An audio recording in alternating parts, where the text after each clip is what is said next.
Recording by Olivia. The Owl's Ear by Erckmann. On the 29th day of July, 1835, Caspar Bach, a shepherd of the little village of Hirschwiller, with his large felt hat tipped back, his wallet of stringy sackcloth hanging at his hip, and his great tawny dog at his heels, presented himself at about 9 o'clock in the evening at the house of the burgomaster, Petrus, who had just finished supper and was taking a little glass of Kirschwasser to facilitate digestion. This burgomaster was a tall, thin man, and wore a bushy gray mustache. He had seen service in the armies of the Archduke Charles. He had a jovial disposition, and ruled the village, it is said, with his finger and with the rod. "Mr. Burgomaster!" cried the shepherd in evident excitement. But Petrus, without awaiting the end of his speech, frowned and said, "Caspar Bach, begin by taking off your hat, put your dog out of the room, and then speak distinctly, intelligibly, without stammering, so that I may understand you." Hereupon the burgomaster, standing near the table, tranquilly emptied his little glass and wiped his great grey mustachios indifferently. Caspar put his dog out and came back with his hat off. "Well," said Petrus, seeing that he was silent, "what has happened?" "It happens that the spirit has appeared again in the ruins of Geierstein." "Ah, I doubt it. You've seen it yourself?" "Very clearly, Mr. Burgomaster." "Without closing your eyes?" "Yes, Mr. Burgomaster. My eyes were wide open. There was plenty of moonlight." "What form did it have?" "The form of a small man." "Good." And turning toward the glass door at the left, "Catel!" cried the burgomaster. An old serving woman opened the door. "Sir?" "I'm going out for a walk on the hillside. Sit up for me until 10 o'clock. Here's the key." "Yes, sir." Then the old soldier took down his gun from the hook over the door, examined the priming, and slung it over his shoulder. Then he addressed Caspar Bach. "Go and tell the rural guard to meet me in the holly path, and tell him behind the mill. Your spirit must be some marauder, but if it's a fox, I'll make a fine hood of it with long ear-laps." Master Petrus and humble Caspar then went out. The weather was superb, the stars innumerable. While the shepherd went to knock at the rural guard's door, the burgomaster plunged among the elder bushes in a little lane that wound around behind the old church. 2 minutes later, Caspar and Hans Gerner, hunting knife at his side, by running, overtook Master Petrus in the holly path. All three made their way together toward the ruins of Geierstein. These ruins, which are about 20 minutes' walk from the village, seem to be insignificant enough. They consist of the ridges of a few decrepit walls, from 4 to 6 feet high, which extend among the briar bushes. Archaeologists call them the aqueducts of Soranus, the Roman camp of Holderloch, or vestiges of Theodoric, according to their fantasy. The only thing about these ruins which could be considered remarkable is a stairway to a cistern cut in the rock. Inside of this spiral staircase, instead of concentric circles which twist around with each complete turn, the involutions become wider as they proceed, in such a way that the bottom of the pit is 3 times as large as the opening. Is it an architectural freak, or did some reasonable cause determine such an odd construction? It matters little to us. The result was to cause in the cistern that vague reverberation which anyone may hear upon placing a shell at his ear, and to make you aware of the steps on the gravel path, murmurs of the air, rustling of the leaves, or even distant words spoken by people passing the foot of the hill. Our 3 personages then followed the pathway between the vineyards and gardens of Hirschwiller. "I see nothing," the burgomaster would say, turning up his nose derisively. "Nor I either," the rural guard would repeat, imitating the other's tone. "It's down in the hole," muttered the shepherd. "We shall see, returned the burgomaster.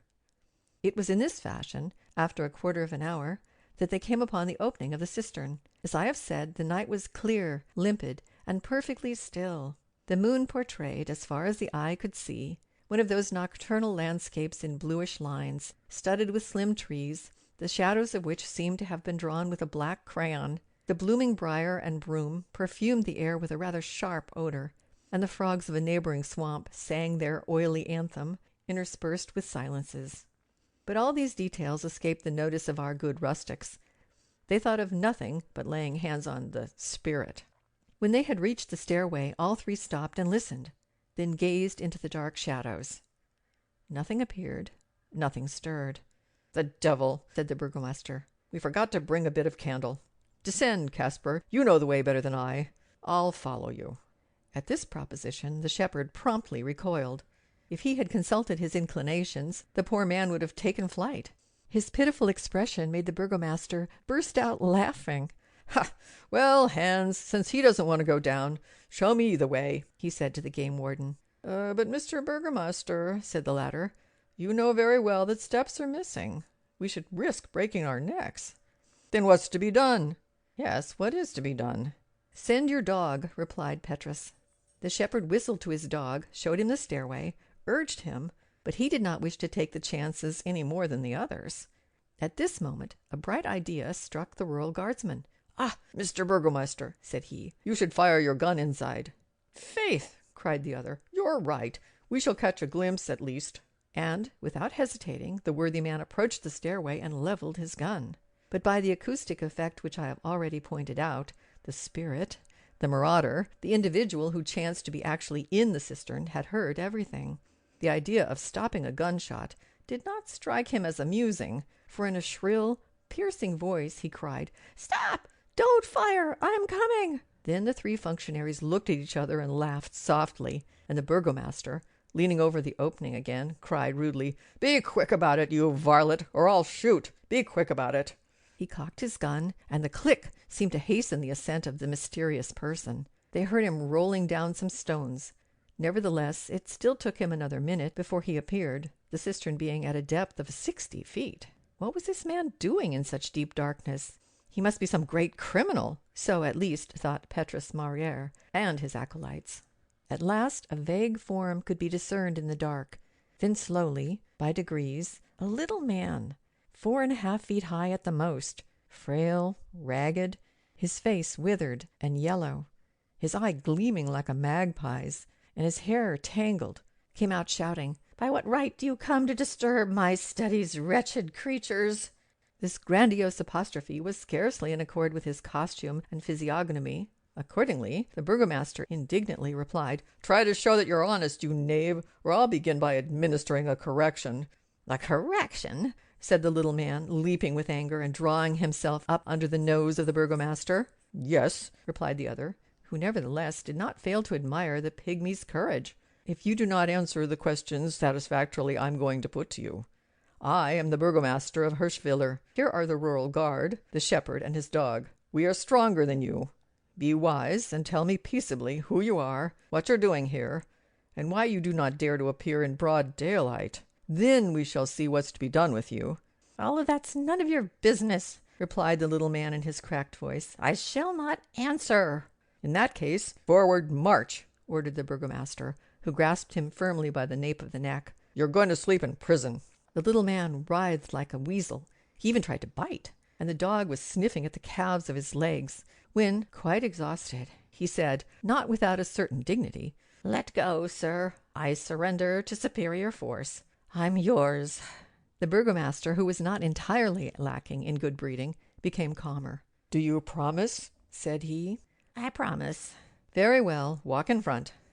And that is how, on the night of the 29th of July, 1835, the burgomaster took captive a little red-haired man issuing from the cavern of Geierstein. Upon arriving at Hirschwiller, the rural guard ran to find the key of the prison, and the vagabond was locked in and double-locked, not to forget the outside bolt and padlock. Everyone could then repose after his fatigues. And Petrus Morier went to bed and dreamed till midnight of this singular adventure. On the morrow, toward 9 o'clock, Hans Gerner, the rural guard, having been ordered to bring the prisoner to the town house for another examination, repaired to the cooler with 4 husky daredevils. They opened the door, all of them curious to look upon the will-o'-the-wisp. But imagine their astonishment upon seeing him hanging from the bars of the window by his necktie. Some said he was still writhing, others that he was already stiff. However that may be, they ran to Petrus Morier's house to inform him of the fact. And what is certain is that upon the latter's arrival, the little man had breathed his last. The justice of the peace and the doctor of Hirschwiller drew up a formal statement of the catastrophe. Then they buried the unknown in a field of meadow grass, and it was all over. Now, about 3 weeks after these occurrences, I went to see my cousin, Petrus Morier, whose nearest relative I was, and consequently his heir. This circumstance sustained an intimate acquaintance between us. We were at dinner, talking on indifferent matters, when the burgomaster recounted the foregoing little story as I have just reported it. "'Tis strange, cousin," I said, "truly strange. And you have no other information concerning the unknown?" "None." "And you have found nothing which could give you a clue as to his purpose?" "Absolutely nothing, Christian."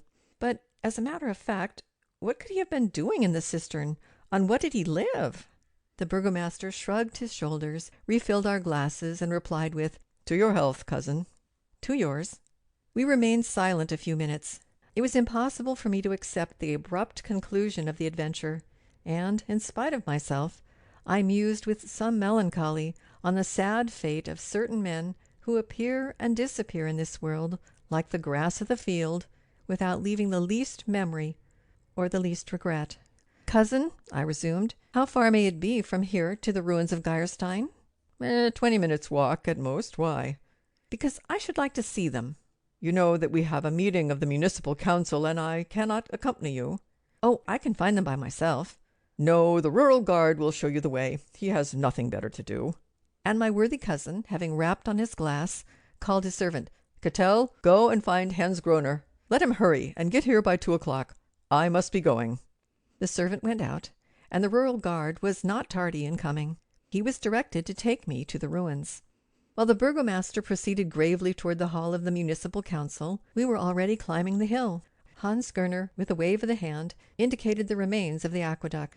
At the same moment, the rocky ribs of the plateau, the blue distances of Hunsrück, the sad crumbling walls covered with somber ivy, the tolling of the Hirschfelder bell summoning the notables to the council, the rural guardsmen panting and catching at the brambles, assumed in my eyes a sad and severe tinge, for which I could not account. It was the story of the hanged man which took the color out of the prospect. The cistern staircase struck me as being exceedingly curious, with its elegant spiral. The bushes bristling in the fissures at every step, the deserted aspect of its surroundings, all harmonized with my sadness.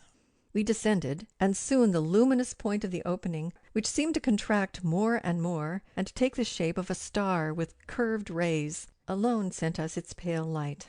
When we attained the very bottom of the cistern, we found a superb sight was to be had of all those steps, lighted from above and cutting off their shadows with marvelous precision. I then heard the hum of which I have already spoken. The immense granite conch had as many echoes as stones. "Has nobody been down here since the little man?" I asked the rural guardsman. "No, sir. The peasants are afraid. They imagine that the hanged man will return." "And you?" "Oh, I'm just not curious." "But the justice of the peace, his duty was to—" "Ha! "What could he have come to the Owl's Ear for?" "They call this the Owl's Ear?" "Yes." "That's pretty near it," said I, raising my eyes. "This reverse vault forms the pavilion well enough. The underside of the steps makes the covering for the tympanum, and the winding of the staircase the cochlea, the labyrinth, and the vestibule of the ear. That is the cause of the murmur which we hear. We are at the back of a colossal ear." "Very likely," said Hans Gerner, who did not seem to have understood my observations. We started up again, and I had ascended the first steps when I felt something crush under my feet. I stopped to see what it could be, and at that moment perceived a white object before me. It was a torn sheet of paper. As for the hard object which I had felt grinding up, I recognized it as a sort of glazed earthenware jug. "Aha!" I said to myself, "this may clear up the burgomaster's story." I rejoined Hans Gerner, who was now waiting for me at the edge of the pit.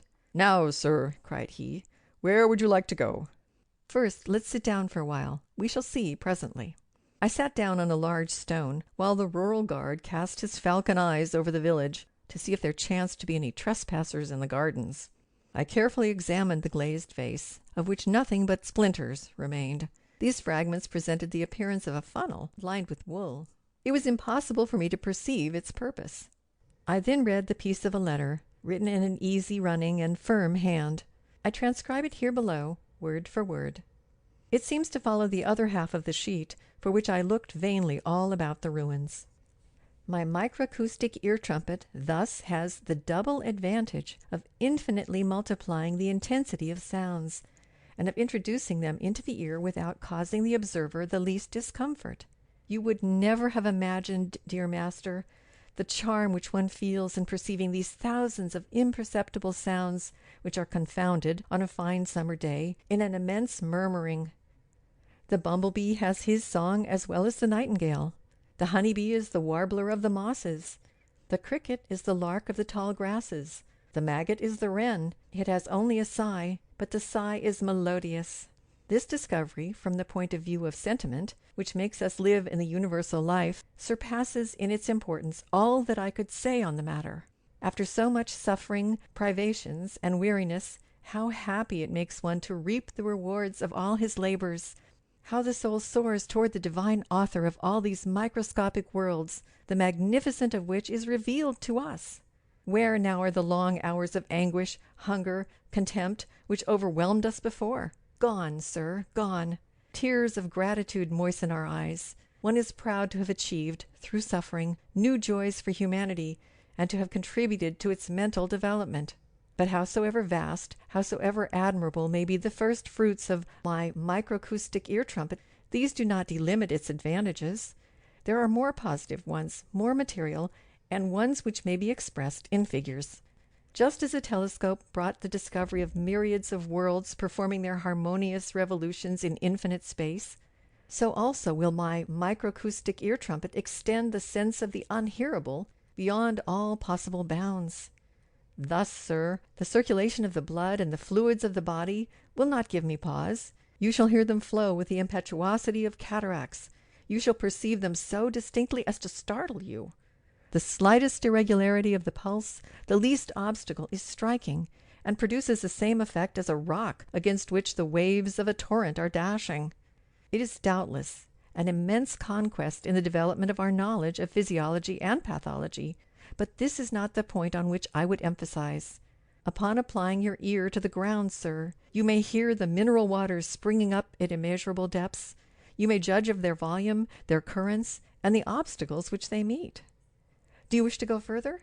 Enter a subterranean vault which is so constructed as to gather a quantity of loud sounds. Then at night, when the world sleeps, when nothing will be confused with the interior noises of our globe, listen. Sir, all that is possible for me to tell you at the present moment, for in the midst of my profound misery, of my privations, and often of my despair, I am left only a few lucid instants to pursue my geological observations. All that I can affirm is that the seething of glow-worms, the explosions of boiling fluids, is something terrifying and sublime, which can only be compared to the impression of the astronomer whose glass fathoms depths of limitless extent. Nevertheless, I must avow that these impressions should be studied further and classified in a methodological manner, in order that definite conclusions may be derived therefrom. Likewise, as soon as you shall have deemed, dear and noble master, to transmit the little sum for the use at Neustadt, as I asked, to supply my first needs, we shall see our way to an understanding in regard to the establishment of 3 great subterranean observatories, one in the valley of Catania, another in Iceland, then a third in Capac Uren, Songay, or Cayambe Uren, the deepest of the Cordilleras, and consequently, here the letter stopped. I let my hands fall in stupefaction. Had I read the conceptions of an idiot, or the inspirations of a genius which had been realized? What am I to say? To think? So this man, this miserable creature, living at the bottom of a burrow like a fox, dying of hunger, had perhaps one of those inspirations which the Supreme Being sends on earth to enlighten future generations. And this man had hanged himself in disgust, despair. No one had answered his prayer, though he'd asked only for a crust of bread in exchange for his discovery. It was horrible. Long I sat there dreaming, thanking heaven for having limited my intelligence to the needs of ordinary life, for not having desired to make me a superior man in the community of martyrs. At length the rural guardsman, seeing me with fixed gaze and mouth agape, made so bold as to touch me on the shoulder. "Mr. Christian," said he, "see, it's getting late. The burgomaster must have come back from the council." "Ha! That's a fact," cried I, crumpling up the paper. "Come on." We descended the hill. My worthy cousin met me with a smiling face at the threshold of his house. Well, well, Christian, so you've found no trace of the imbecile who hanged himself? No. I thought as much. He was some lunatic who escaped from Staffansfield or somewhere. Faith, he did well to hang himself. When one is good for nothing, that's the simplest way for it. The following day I left Hirschwiller. I shall never return. End of The Owl's Ear. Recording by Olivia.